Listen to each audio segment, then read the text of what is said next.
नमस्कार दोस्तों, VVIP news के इस नए एपिसोड में एक बार फिर से मैं राज कौशिक आपका स्वागत करता हूं, आपको प्रणाम करता हूं। मित्रों, राजनीति दूर से देखने में बहुत अच्छी दिखाई देती है, लेकिन जो लोग राजनीति कर रहे हैं, सियासत कर रहे हैं, वो जानते हैं कि इसके लिए कितनी मेहनत, कितनी ऊर्जा और कितने उत्साह की जरूरत है और बहुत कुछ सहना भी पड़ता है। आज बातचीत के लिए हमारे स्टूडियो में मौजूद हैं भाजपा के महानगर अध्यक्ष मयंक गोयल, जिनका उत्साह और जिनकी मेहनत देखते ही बनती है। मयंक जी, आपका बहुत बहुत स्वागत है। Thank you so much. Mayank ji, सबसे पहला सवाल तो मैं पूछना चाहता हूं कि अब 3 महीने के करीब आपको महानगर अध्यक्ष पद संभाले हो चुका है जी। कुछ बड़े चेहरे नहीं चाहते थे कि मयंक गोयल महानगर अध्यक्ष पद संभालें, जी। इसके बावजूद आप अध्यक्ष बने, तो किस तरह से आप इन लोगों को भी अब साथ लेकर चल सकेंगे? अध्यक्ष का दायित्व ग्रहण करते ही, बल्कि पदभार ग्रहण समारोह में ही भारतीय जनता पार्टी के जितने भी नेता हैं, यानी कि विधायक हैं, सांसद हैं, मेयर हैं, एमएलसी हैं और लगभग हमारे यहाँ 8 पूर्व जिलाध्यक्ष हैं, ये सभी के सभी लोग पदभार ग्रहण समारोह में मेरे साथ मौजूद थे। तो मेरा तो मानना यह है कि सभी ने सर्वसम्मति से मुझे बनाया। यानी आपने सबको साथ लिया?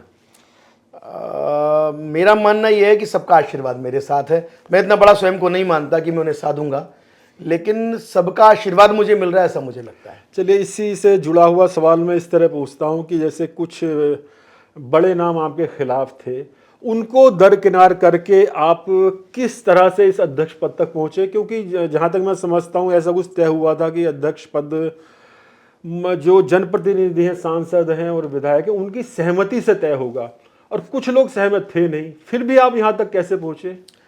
मुझे ऐसा लगता है भारतीय जनता पार्टी लोकतांत्रिक पार्टी है, और यदि कार्यकर्ता के लिए आरक्षण है तो केवल भारतीय जनता पार्टी में है। तो आप ये देखिए कि एक सामान्य कार्यकर्ता जो बूथ पर पोस्टर स्टिकर लगा रहा है, वो नितिन गडकरी जी हों, वो राजनाथ जी हों, वो अमित शाह जी हों, इनकी किसी की कोई पृष्ठभूमि नहीं है। ये अपनी मेहनत से तो आगे बढ़े हैं, और कोई व्यक्ति ऐसा नहीं होता जिसका विरोध ना हो। विरोध और समर्थन राजनीति में एक साइकिल के 2 पहिए की तरह होते हैं। जी जी जी। लेकिन मेरा कोई व्यक्तिगत विरोध किसी से कभी रहा नहीं, और यदि मुझे तो लगता है कि जिलाध्यक्षों के लिए प्रदेश अध्यक्ष जी, माननीय मुख्यमंत्री जी, दोनों डिप्टी सीएम, माननीय संगठन मंत्री जी, इन सबकी राय महत्वपूर्ण होती है।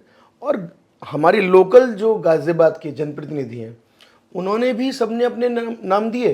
अब उनमें से जैसे निकल कर आ गया तो उसमें से हुआ है। अच्छा, आपकी जो पारिवारिक पृष्ठभूमि है, क्या उसका भी इसमें रोल रहा, उसकी भूमिका रही? क्योंकि आपके पिताजी और दादाजी आरएसएस से जुड़े रहे और आपकी माताजी तो सब गाजियाबाद में जानते हैं, मेयर रही है गाजियाबाद की दमयंती गोयल। मेरे पास गाजियाबाद के महामंत्री का दायित्व रहा सन 2012 में, और एज ए महामंत्री हम विपक्ष में थे, और लगातार 365 दिन मैं सक्रिय रहा। उसके बाद में पार्टी ने मुझे पश्चिम उत्तर प्रदेश का सेक्रेटरी बना दिया। परिवर्तन यात्रा का मैं सह प्रमुख रहा। धम्म चेतना यात्रा निकाली, जिसमें हमने समाज के अनुसूचित वर्ग के लिए बहुत तरीके से उनको जोड़ने का काम किया। पूरी वो लगाकर सहारनपुर से लेके और गाजियाबाद तक वो 71 विधानसभाओं में यात्रा गई। अच्छा। उसको मैंने, पार्टी ने मुझे उसमें लीड कराया।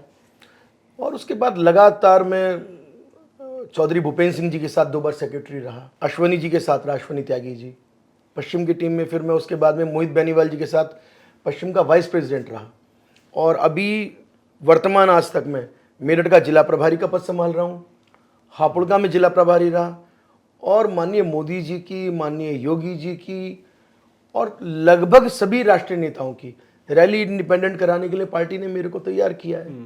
तो लंबे समय से मैं काम कर रहा हूँ और अध्ययन किया है। उससे पहले 20 वर्ष संघ में दायित्व रहा है, तो पार्टी ने उस नाते मुझे आगे बढ़ाया, समझाया, मेहनत वो देखते हुए। सक्रियता। अच्छा, हम देखते हैं मयंक जी, जो बाकी पार्टी हैं, कांग्रेस, समाजवादी पार्टी, उनमें कोई अध्यक्ष बनता है, हट जाता है, फिर बन जाता है, 2 लाइन की खबर मीडिया में छपती है। लेकिन भाजपा के महानगर अध्यक्ष पद में ऐसी क्या विशेषता है कि अध्यक्ष बनने से पहले कई मतलब चर्चाएं चलती रहती है, ये भी रेस में, ये भी रेस में, ये भी रेस में। बहुत शानदार प्रश्न है आपका। कांग्रेस में जो महानगर और प्रदेश के अध्यक्ष हैं, वो सिंबॉलिक पद है। बागडोर कहीं और रहती है। बागडोर उनकी परमानेंट है। अभी लोग बोलते हैं कि कांग्रेस के परिवार में, गांधी परिवार में बालक का जन्म हो गया, तो कांग्रेस के लोग जो है मिठाई बांटते हैं, हमारा राष्ट्रीय अध्यक्ष का जन्म हो गया, ढोल बजाओ नाचो। भारतीय जनता पार्टी में अभी 15 दिन बाद नए राष्ट्रीय अध्यक्ष बनेंगे। आप इतने बड़े मीडिया कर्मी हैं, आप लेखक हैं, स्तंभकार हैं, बड़े बड़े अखबार आपने चलाए हैं, क्षमा कीजिए कोई नहीं बता सकता कि अगला राष्ट्रीय अध्यक्ष कौन होगा। ठीक बात है। इसका अर्थ क्या हुआ? लोकतांत्रिक पार्टी है, जो अध्यक्ष बन जाता है फिर वो ताकतवर हो जाता है, आने वाले समय में वो विभिन्न दायित्वों को देने के लिए उसकी भूमिका हो जाती है। भाजपा में कोई रूल नहीं कर सकता, पर रोल होता है उसका, अध्यक्ष का बहुत मजबूत रोल होता है भाजपा में, इसीलिए वो अध्यक्ष को गरिमामय पद है, बस सच है। अच्छा, आपसे पहले कुछ महानगर अध्यक्ष पद पर रहने के बाद विधायक भी बने, जैसे सुनील शर्मा, संजीव शर्मा, तो क्या आप भी ऐसा कोई विचार रखते हैं कि चुनावी राजनीति में आना चाहें? कई लोग बने, सुनील शर्मा जी बने, संजीव शर्मा तो अभी बने, आदरणीय बालेश्वर त्यागी जी बने, डॉक्टर रमेशचंद्र तोमर जी बने, और एक बड़ी लंबी लिस्ट है ऐसी। यहाँ से प्रारंभ करेंगे और उसे आप लेकर जाएंगे तो दिल्ली तक, और यहाँ से लेकर जाएंगे आप कहीं तक भी, हर जगह ऐसा। हाँ, हर जगह ऐसा हुआ है। और ये बात बिल्कुल सत्य है कि राजनीति में जनप्रतिनिधि बनना हर राजनीतिक कार्यकर्ता का स्वप्न होता है। यानी ये सपना आपके मन में भी हो सकता है? नहीं, सपना तो है ही है, हर एक का ही होता है, और सपना साकार कब होना है वो प्रभु तय करते हैं। संकल्प से सिद्धि है, कोरे सपने ना हो ना, बिल्कुल कोरे सपने होने भी नहीं चाहिए, और मैं कोई मुंगेरी लाल के हसीन सपने देखना भी नहीं चाहता। पार्टी का कैडर का कार्यकर्ता हूं, ये निर्णय पार्टी का है कि पार्टी मुझे चुनाव लड़ाना चाहेगी, चुनाव लड़ूंगा। पार्टी मुझे दरी बिछाने को कहेगी, दरी बिछाऊंगा, और पार्टी मेरे लिए जो उपयोगिता मेरी समझेगी 100% उस उपयोगिता पर खरा उतरने के लिए अपना जितना मेरे पास है वो 100% लगाऊंगा। 100% लगाएंगे, बिल्कुल ठीक कहा आपने। अच्छा, मैं जैसे 3 महीने लगभग हो चुके हैं, रोजाना 5, 7, 10 प्रोग्रामों में आप रहते हैं, सैकड़ों लोगों से मिलते हैं, तो इस दौरान क्या कोई बड़ी समस्या आपको देखने को मिली? जैसे एक समस्या की तरफ तो मैं भी इशारा करना चाहूँगा कि नगर निगम हाउस टैक्स से पहले के मुकाबले कई गुना बढ़ाने की तैयारी कर रहा है, और दुर्भाग्य की बात है कि उसका कहीं विरोध होता दिखाई भी नहीं दे रहा। तो जनता तो इतना आर्थिक बोझ कैसे सहन कर पाएगी? कुछ इस विषय में आपने विचार किया हो, जाना हो?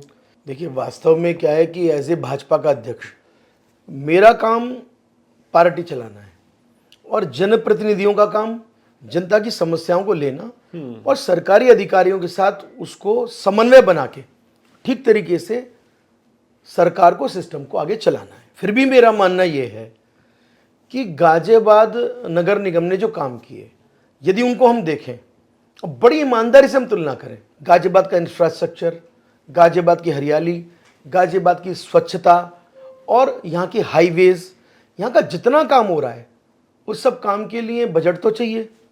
जब हम दिल्ली के एट पार सुविधाएं चाहते हैं तो दिल्ली के एट पार हमको कहीं ना कहीं बजट भी चाहिए। हाँ, ये बात सही है कि आर्थिक बोझ एकदम नहीं पड़ना चाहिए, तो उसके लिए हमारी मेयर साहब ने भी, विधायक जी ने भी, सांसद जी ने भी कहा है कि चर्चा करके इस तरह का उसमें से रास्ता निकालेंगे कि एकदम बोझ ना पड़े। लेकिन मैं इस बात से बिल्कुल सहमत हूँ कि हमें गाजियाबाद को दिल्ली के एट पार लाना है। एट पार लाने के लिए यहाँ पर हमारे कम्युनिटी सेंटर होने चाहिए, ऑडिटोरियम होने चाहिए, common parking, multi level parking होनी चाहिए। हमारे यहाँ पानी को तरीके से साफ करके सीवर ट्रीटमेंट प्लांट है वो ज़्यादा से ज़्यादा होने चाहिए। कॉलोनियों में जो है हमारी पार्क की सुविधाएं होनी चाहिए, ग्रीनरी बेहतर होनी चाहिए, हमें हिंडन की सफाई करनी है। तो पूरे गाजियाबाद को यदि हमें पूरा का पूरा एक साथ कंसोलिडेट वे के अंदर यदि ठीक तरीके से चलाना है और उसको राजधानी दिल्ली का एट पार करना है तो बजट तो चाहिए। अच्छा मयंक जी, पहले ये ऐसा माना जाता था कि भाजपा कार्यकर्ता बेस्ड पार्टी है, कार्यकर्ता प्रमुख भूमिका में है।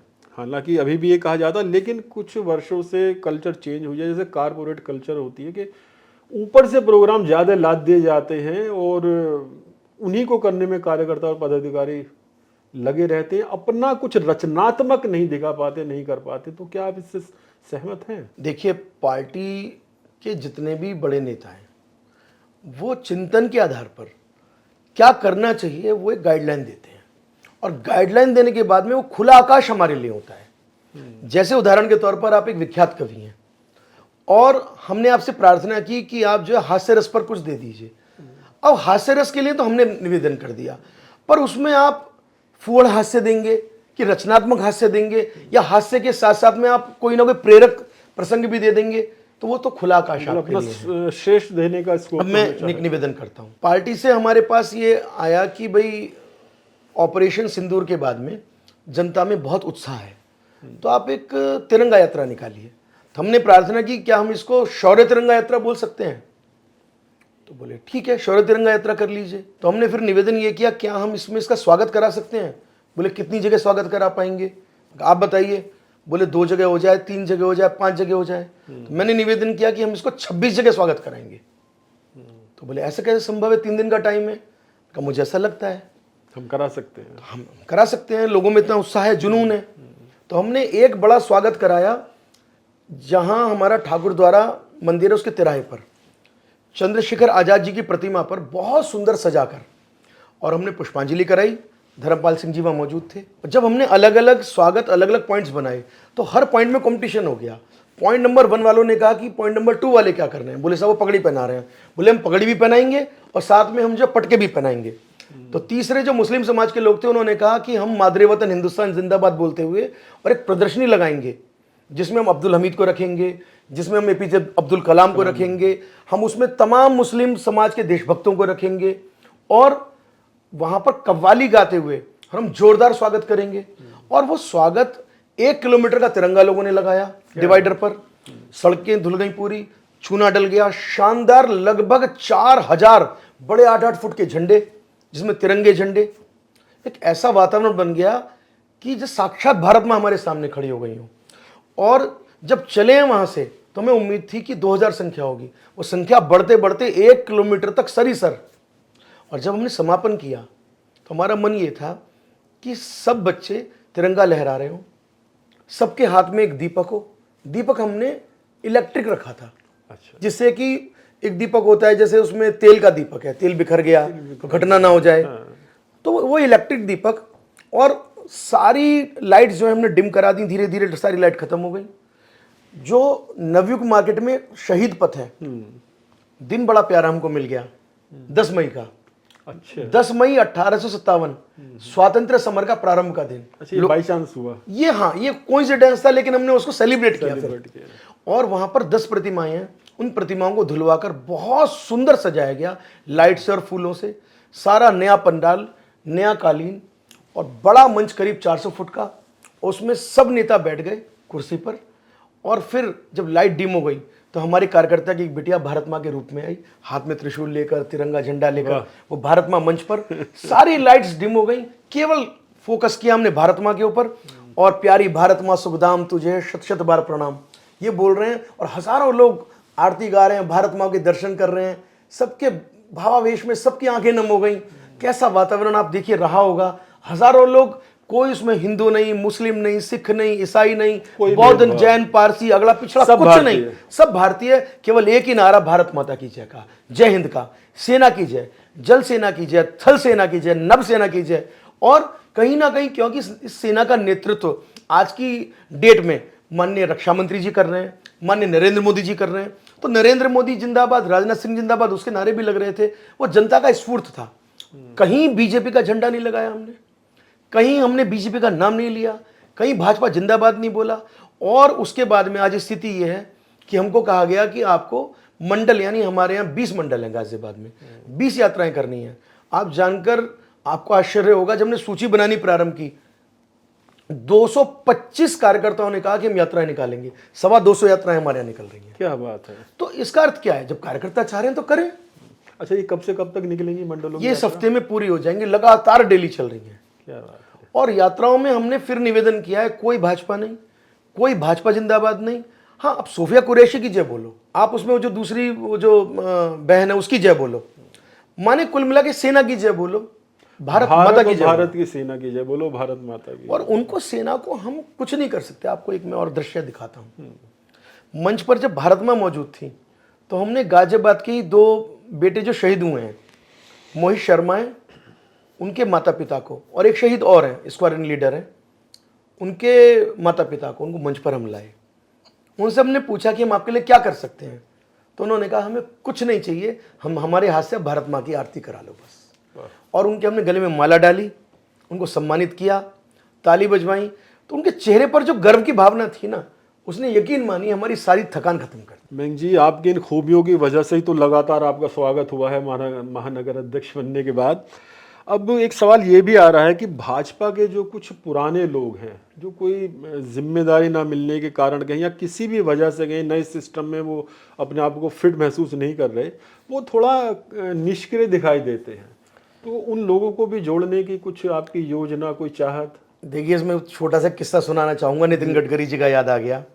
नितिन गडकरी जी ने किस्सा सुनाया, बोले मैं पार्षदों से मिलता हूँ, तो वो ये कहते हैं कि साहब मैं तो पार्षद हूँ, दिन रात नाली खड़ंजे में लगा रहता हूँ, खाना सामने बैठता हूँ लेके, तो फ़ोन आ जाता है कि हमारे यहाँ सीवर उबल रहा है, इसमें खपच्ची लगवाओ, बड़ा मन खराब होता है। चलो जी पार्षद, अब पार्षद को विधायक बनना है।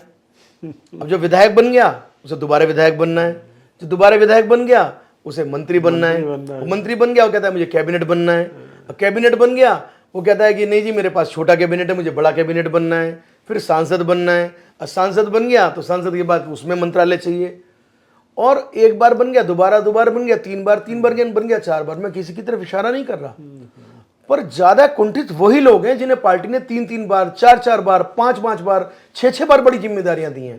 उन्हें और ज्यादा चाहिए, उन्हें और ज्यादा चाहिए, और कोई रिटायरमेंट की वो उम्र भी तय नहीं करना चाहते। तो नए कार्यकर्ताओं का भी वो वेलकम करें। जो पेड़ नई कोपल का स्वागत नहीं करेंगे वो पेड़ फिर पतझड़ के बाद में ठूंठ बन जाते हैं। जो पेड़ नई कोपल का स्वागत नहीं करेंगे पतझड़ के बाद ठूंठ बन जाते हैं। ये विचार हैं मेंग गोयल जी के, जो भाजपा के महानगर अध्यक्ष हैं। मेंग जी, बहुत अच्छा लगा आप हमारे स्टूडियो में पधारे, आपसे बातचीत करके आनंद आ गया। धन्यवाद। Thank you so much. तो मित्रों, आज के एपिसोड में बस इतना ही। यह एपिसोड आपको कैसा लगा कमेंट्स बॉक्स में जरूर लिखिए, और सब्सक्राइब करना बिल्कुल ना भूलिएगा। VVIP न्यूज, नमस्कार।